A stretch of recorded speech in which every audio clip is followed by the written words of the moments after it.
Hello and welcome to Warframe. My name is Todd, also known as Mac, and this is of course Warframe. Last time we left off completing the anniversary missions. As you can see, all of our wonderful prizes have been claimed. This week, of course, with the beginning of the next Friday, after the anniversary event began, we have some Gift of the Lotus stuff, so you can of course go after that if you're interested. An attic organ catalyst is never a bad thing to have, nor some Cetus Wisps. This is, of course, the weekend after the Plains of Eidolon remaster, and the release of Equinox Prime Access. So, as I stated previously, Equinox can be gained from fighting Teal Rigor. She did not have a Prime version till now, so now she has a Prime version. You can, of course, purchase her from Digital Extremes on the Warframe website, or you can gather the relics in current Warframe and try and get the pieces to build her. I don't think there's anything massive to talk about aside from the Plains of Eidolon remaster. The Plains of Eidolon remaster is effectively a massive graphical overhaul for the Plains of the Eidolon. I don't think there's anything else really that I need to touch on. There was an enemy added to the Grenier units in the Plains of Eidolon, and there was also some other things you can do. I believe they might have even added some stuff with being able to accept missions out in the plains, same as you can do with the Orb Valis. So that was kind of some nice quality of life changes for that, but nothing massive. One quick thing I wanted to note is sometimes your navigation could get so high it could go out the window. I don't really know how that works, considering the window is kind of what you'd think to be the limit, but maybe it's a graphical thing. I don't think there's anything massive I can talk about in the releases for Warframes aside from, of course, Equinox. Oh, the Tenocon digital pack has been released. You can purchase that for about, I think it's $20 or maybe $25. The Tenocon digital pack, when Tenocon begins, which is kind of like the convention specifically centered around Warframe, it will unlock the Tenocon Relay, which is a relay with Barrow Katir that Barrow Katir pretty much brings everything that he'd released up until that point. So if you are trying to collect all the things from Barrow Katir at this current time, the Tenocon Relay pack is kind of a great way to do that. Yeah, I don't think there's anything other I need to really talk about there. One of the objectives of the junction for Sedina is to craft a weapon requiring Mastery Rank 5 or higher, and also to fight Vehek. Our major goal for this episode is to fight Vehek, so we will be going to Europa and then Oro to fight Vehek. That is pretty much all we're going to be doing this time around. I'm not really going to worry about anything else. Last part was kind of long, and the part before that was also fairly long, so this one's going to be fairly short. The one thing I did want to note is that out of all the weapons that I saw that was like material-wise easy to craft for Mastery Rank 5, and we are Mastery Rank 5 thankfully, is the Grikata. We can craft a Grikata at currently in the current Warframe build. Grikata is considered a Mastery Rank 5 weapon. So with its low resource cost, we'll craft one of those, and that'll hopefully complete the relay, or the junction, that is. And I also wanted to show off real quick, I've tampered with our builds a little bit. So for our Loki, I did change around his mods. I fully upgraded a Mobilize just so we could have a little bit more speed on Loki. Speed is kind of critical. I did also upgrade slightly a Stretch, so we could have some more range on our Loki, which will help us out greatly when we're trying to do some spies, if we decide to do any spy at any point. I did also equip, instead of our Vectis, our Dexivaras, and you can see how I modded that right there. Nothing special, just through Inspiration, just because it's all we had the capacity for. Kept on our Vasto because we're still ranking that up, and I picked a new weapon instead of our Orthos to level up, which we could have either done the Broken War or we could have done the Dex Dacra, and I've gone with the Dex Dacra specifically because it has a stance for it. We did collect a stance for dual swords, the Swirling Tiger, which pretty much makes the Dexdacra a far better choice over the Broken War because we can equip more mods. Stances work the same way Aura mods do on your Warframe. They increase your mod capacity rather than decreasing it, so that's just great to have. The Dexdacra is just a fantastic weapon overall anyway. We got... I don't think I changed anything with our Sentinel, so that's pretty much the same. I did swap over our Rhino as well. He's got the same loadout effectively. And we're going to swap to him. Actually, I think we're going to equip our Vectis because we will be fighting Vehek. And he's good to have at least a somewhat hard-hitting weapon to fight him with. So let's equip our Vectis again. I don't think there's anything we can do with our Vectis at this current time. Nope. So we'll keep our Vectis because it'll hit him hard enough that we can actually do some decent damage to kill Vehek, and we'll jump into the Archwing mission right before him. As I kind of stated previously, I don't think any of this is going to be super difficult, so we should be perfectly fine. Gotta love our new ship, looks pretty good. I really quite like this design with the lotus symbol on top of it. Really one of my favorites. So this is of course mobile defense in Archwing. It's the same way kind of as other mobile defenses. You go to an objective, you defend said objective, and that's kind of how it works. This is it. Defend the satellite while I extract what we need. Nothing super complicated, and hopefully you kind of understand how mobile defense works. And hopefully you also kind of understand how Archwing works. None of that should be kind of alien to you at this point in the game. Let's see, where am I getting it from? From that dude. Let's see, you can throw up a barrier. So your barrier for your Ondata, it does increase your damage when shooting through it, so it is worthwhile to keep that up pretty much at all times. It's very similar to Bolt Shield in that regard. And it doesn't cost you a whole lot energy-wise either, so that's kind of nice as well.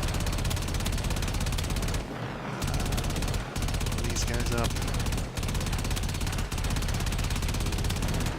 Thankfully, mobile defense in Archwing isn't super difficult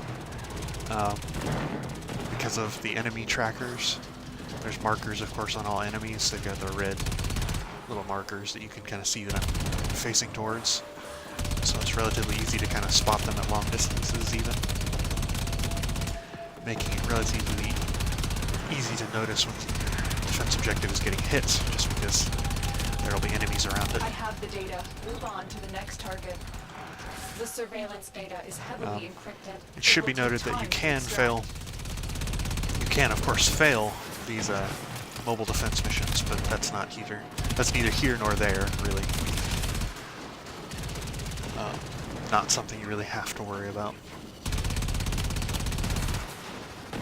Okay, fly over, add this other one. Defend this satellite.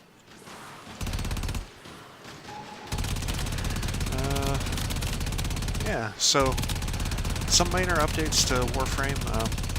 I wish there was more for me to really talk about, but there was no major content updates. I'm kind of waiting for their next updates to their melee system. I've seen some different speculations on that and how they're going to kind of change that. I am hoping that they do update it from the current system that it is at this moment, just because in the current moment it's kind of clunky for certain weapons, as I stated previously. Polearms are a huge example of that. Still working on it. And polearms are definitely, or were definitely at one point, very, very useful, and now they don't seem as useful, which is kind of a shame. Not comparatively anyway to some other weapons, such as I've seen, Nakanas are great, great swords are fantastic. One-handed swords are okay if you have the right stances. Daggers are also great. So those are kind of my major recommendations for good weapons for the current moment, as they all have very fluid stances when you're attacking. I got what we need. Find the next satellite. they all kind of work together well when dealing with the fast-pacedness of Warframe. Whereas now polearms slow you down so much that it's kind of hard to justify them. Do not let Okay. the enemy destroy the satellite before I have what we need. This will be the last satellite for this mission. Next mission will kind of close us out with Vehek. Vehek's boss fight isn't super difficult, but there are some parts of it that could be considered rather difficult. Mainly his final phase is kind of a pain. The phases before that can be skipped, but we'll try and show them off to kind of our best ability depending on how things go. If our teammates kind of rush ahead, we won't really be able to show it off super well, but maybe we'll have to go it our own, who knows. Continue to defend. Alright. Kill all these guys. Murder everybody. Move forward. Where are you jerks? There you are. I don't know what my teammates are doing at the moment. They're all just kind of flying around aimlessly for the most part. Maybe they are killing stuff, but I'm just not seeing it. It just doesn't really seem like it. Mission accomplished. Okay, and we're done. Proceed to your landing craft. Simple as can be.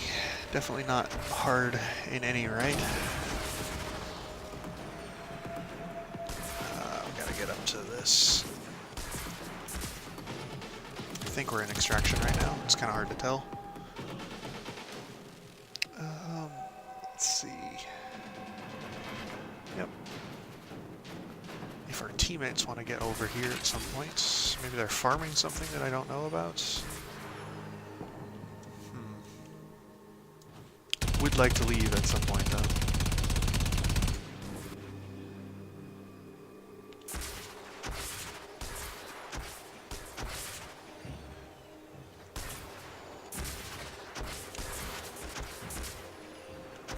Are we here? What's going on with this?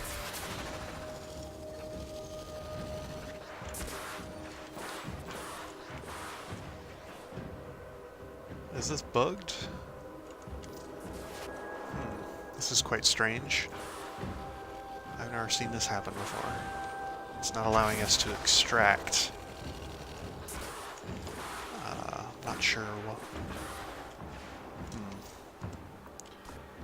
I think it may be bugged. We may have to restart the mission. That's kind of a shame. We just did all that for nothing.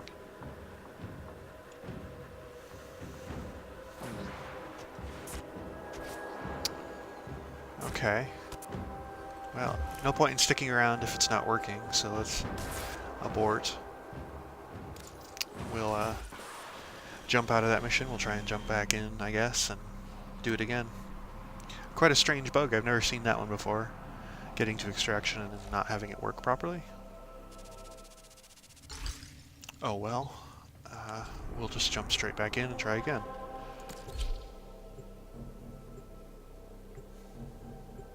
Hopefully this time not bugging out and messing up. If it does bug out again, we'll maybe have to do a different mission to kind of progress us towards one of the junctions instead. So we at least get some progress this episode. Satellites in the vicinity contain important surveillance data. Defend them while Let's I go extract straight that to data. them. We'll try and get these objectives done as quickly as possible.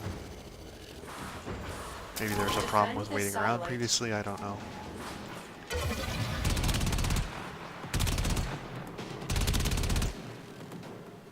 Alright.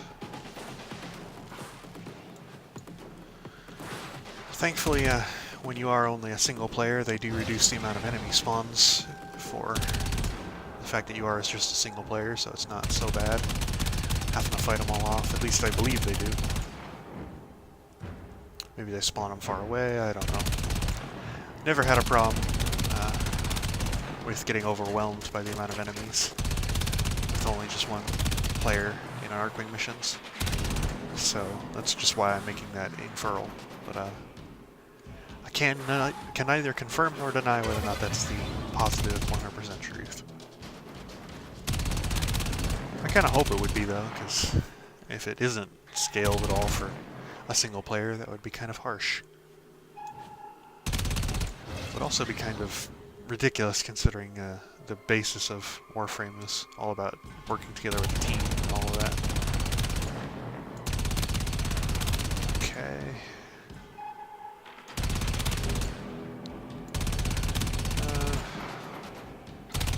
So on the matter of that glitch, we could of course report that on the Warframe forums.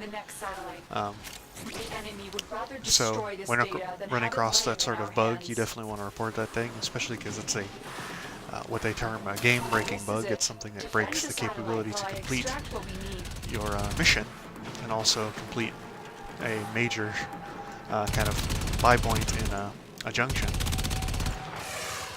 SRA. Activate that, hopefully not get shot by whatever missile is coming our way. So those projectile warnings come from the Helions, Helion Dagrins, or Dargrins. I've never been able to pronounce that correctly. I think it's Dargjin, or Dargrin.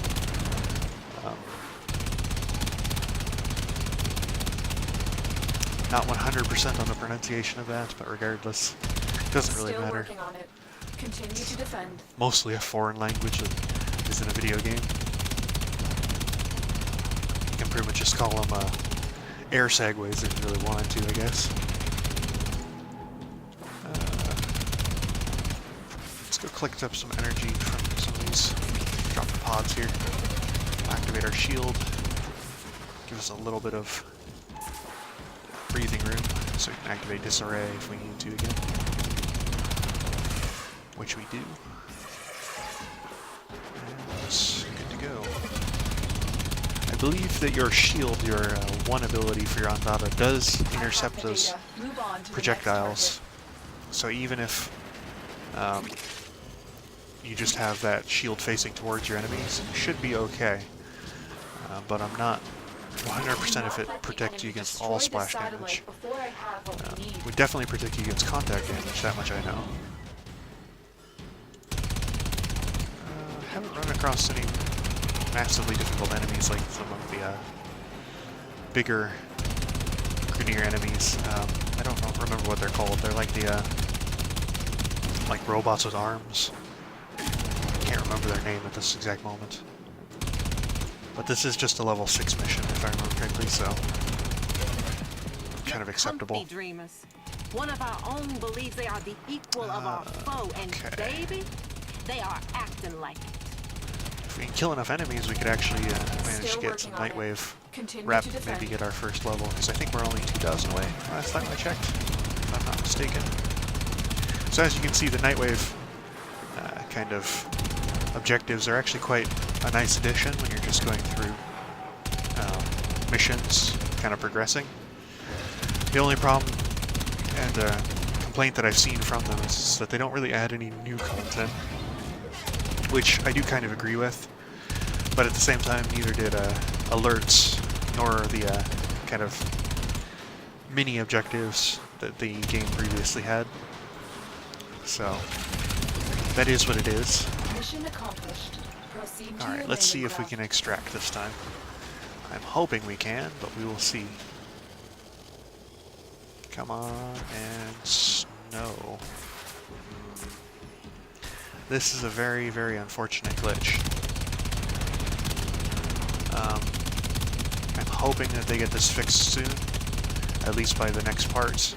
I guess we will have to abandon this objective, even though we've completed it. That really quite sucks. I'm not sure what's going on with that, whether or not it's something on my end or their ends, but it's definitely something that they need to fix as soon as possible. I don't think my game's corrupted in any way, so oh well. We'll do some objectives or some missions heading up towards the junction, and then next time we'll have to worry about Vahak. That's quite a shame. I guess since we're doing Spy, we can change our loadouts over to Loki, and we can try him out. And and we'll see if he's any good in this high-level spy. He may or may not be actually all that good just because he doesn't have a lot of HP, and might get killed relatively quickly, and we don't have a lot of ways to refill our energy, so we need to make sure that we're preserving our energy as much as possible until we kind of get towards that end parts. Oh, there's a little alarm. I need to make sure that those alarms are set to quiet next time. Okay, so we'll skip this. Your mission is to break into enemy data vaults and steal any intelligence. So I guess I can files kind of found. show off our new weapons.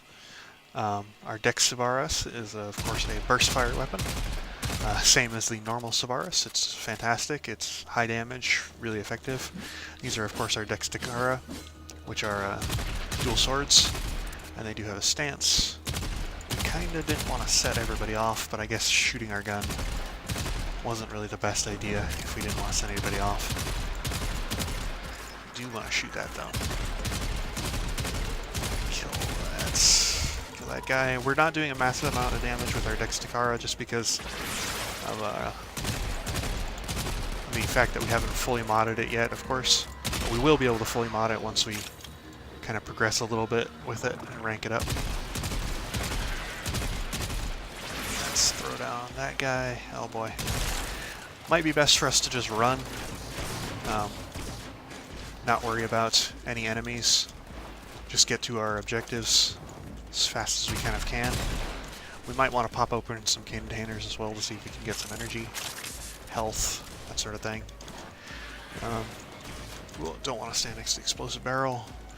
We do want to kill anybody who comes for us, but I can hear a camera on the other side of this door. The target console is nearby. If you trigger the alarms now, the enemy will start destroying data. So we'll go invisible, run through. You can see how useful invisibility is. Oh, but it doesn't protect you from laser barriers. You need to retrieve that data before the data destruction is complete. Let's throw up our decoy. We'll use one of our ciphers here. Open this door, we'll run in here. We'll use another of our ciphers. You got it. The data is still intact. We're gonna run out quickly. We're not gonna really fight. Loki's, of course, not a frontline fighter, so he's not really the best at dealing with that.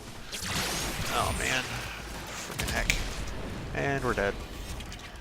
So you can see that Loki just goes down ridiculously fast compared to Rhino.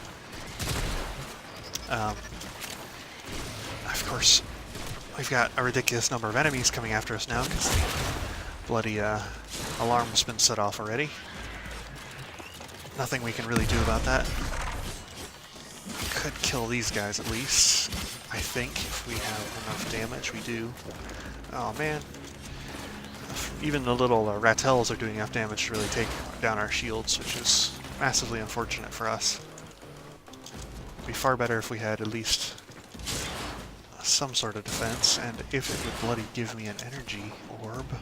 It's the one problem with the beginnings of Warframe, is that you really don't have any way to gather energy effectively. You're nearing the console. And that can really hurt you. Trigger the alarms now, and they will start destroying the data. So when it comes to our invisibility is massively effective against cameras, but it will not work against laser grids, such as those green laser grids. But that camera, for instance, we can just sneak by it if we go invisible, which will allow us to get, hopefully, into here. Yes. Okay, I forgot to set that off. Data destruction is imminent. You need to hurry. A bit of a shame. Clear. No detection from enemy sensors. Nothing massively problematic, though, I guess. Retrieval was successful. As you can see, if I had enough energy and, of course, a little bit more duration, it would be far easier to deal with this sort of thing, but I am kind of having to rush through it as time allows to kind of deal with the fact that we don't have any duration nor any way to regenerate our energy. Bloody rat hell. Okay, we're gonna run through here. Turn that off. This would be the one spot where we could show off our switch teleport, but I don't have the energy to do it, of course. As soon as we progress in the story campaigns a little bit, we'll be able to show that off a little bit better. think I might be able to make it into here without setting off the alarm for once.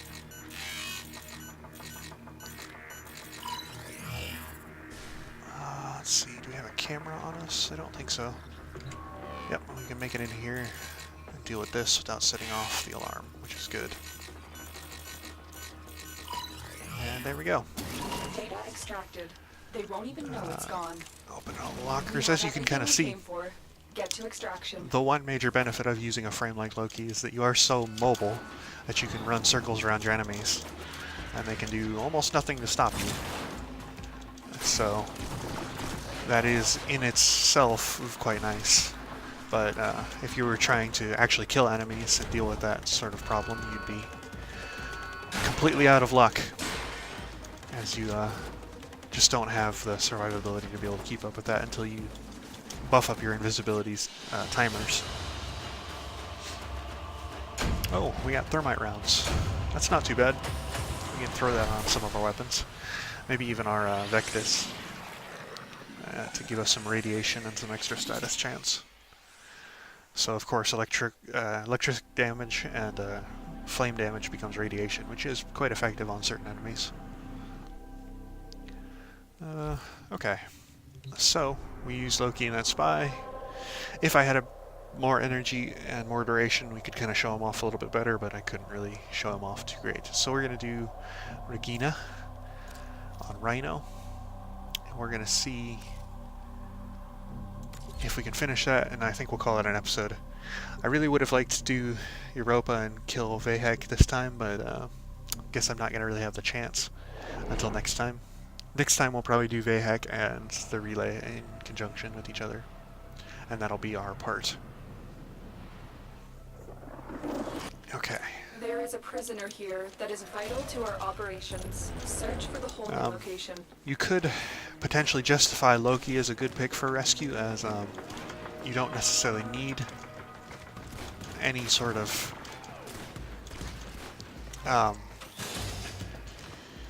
killing capability in rescue. You just need to really focus on rescuing the hostage. Maybe assassinating the you know, the wardens, but that would be about it.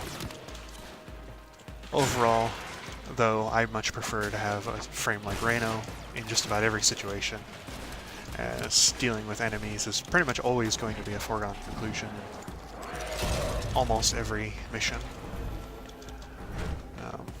You are approaching the So that just kind of is what it is. Careful. If the wardens detect you, they will surely initiate the execution sequence. Okay, we're going to jump up. You may proceed. And avoid any detection by going above, as we're kind of able. And we're going to go down through here, up through here. The hostage is almost out of time. That's unfortunate. Our buddy set off the alarm, but that's okay. We are already at the hostage kind of areas there. And we got him. Thank you. So this area here, this little graded area underneath, is not always open, of course, but when it is, it's pretty much the easiest way to get into the Corpus rescue targets. So always keep an eye out open for that one. You do have to avoid cameras and enemies, though. Going above enemies tends to be one of the most effective ways to avoid their line of sight, as their line of sight is just a basic kind of a cone. And it doesn't extend very high. So going above them is fairly easy. Just waiting on our buddy here. Now that we've completed these two missions, and next time we'll complete Europa, hopefully, and Vahek will be able to unlock the Sedina Junction and be on our merry way. Yeah, I guess I could show off the new update to the planes real quick. I'm not going to do any massive, any like missions or anything like that, but I will show off how it looks, and it looks, I think, much better than what it did previously. So we'll just jump into a solo game on the plains of Eidolon, and So the one mission that they added to the Plains of Island, as far as I understand, was conservation missions, which you could do on the Orbalis, which is kind of like the hunting with the sleep darts and all of that. So that's kind of a cool thing that you can do. The loading time for the Plains of Eidolon may be a little bit higher than it was previously. I'm not positive, but I don't think it looks to be. Let's see. Yeah, we look overall okay. Wow, the texture popping on those trees. That's not great. Those definitely don't look super amazing when before the textures kind of load in. But once everything does load in, the plains, as you can see, are much prettier. They actually have trees throughout. The grass is kind of much more prevalent. There's a lot more color to the plains rather than just the browns you previously saw. So overall, I think it was a good choice, kind of what they did. And yeah, kind of allows you to explore a whole new, or an old area with a new look. But we're going to jump out back to our orbiter. And with that, as soon as we load in, I will say we are done for this part. And until next time, goodbye.